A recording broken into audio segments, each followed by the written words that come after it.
पोलिसांची भूमिका पाहता माझी तळपायाची आग मस्तकाला गेलेली आहे। त्यांनी आम्हाला गुन्हेगार ठरवलं। आमचा गुन्हा काय तर आम्ही आमची मागणी मांडत होतो, कुणी दखल घ्यायला तयार नाही म्हणून पोटतिडकीने मांडत होतो।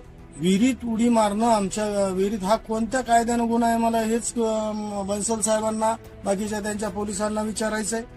डिझेल घेऊन आत्मदानाचा इशारा दिला होता। इशारा आम्ही गेल्या मागच्या आंदोलनात बी दिला होता। हे 2 महिने झाले, मग त्यावेळेस गुन्हे दाखल का केले नाही? एखादा आयोजक आहे किंवा तो पुढाकार घेतोय, त्यांच्या बरोबरीनं काम करतोय म्हणून तुम्ही गवण्याचं आणि आम्हाला गुन्हेगार ठरवताय? आम्ही गुन्हा केलेला नाही, परंतु जर गुन्हेगार ठरवायचा असेल तर उद्यापासून पोलीस प्रशासनाला इकडे बंदोबस्त लावायला सांगा की हे गुन्हा तुम्ही मागे घ्या।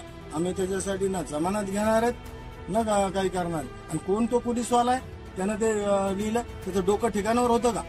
त्यानं ज्या पद्धतीनं फिर्याद दिली त्याच्यात किती गोष्टी चुकीच्या आहेत। म्हणजे तुम्हाला ज्या नेहमीच्या टेक्निकल तांत्रिक बाबी पुढे करून फिर्यादी करायच्या आणि खिसे भरायचा जो प्रकार सुरू आहे तसं आमच्या बरोबर करू नका। आम्ही जितके शांत आहेत, संयमी आहेत, तितकेच स्फोटक रूपाने सुद्धा पुढे येऊ शकतो।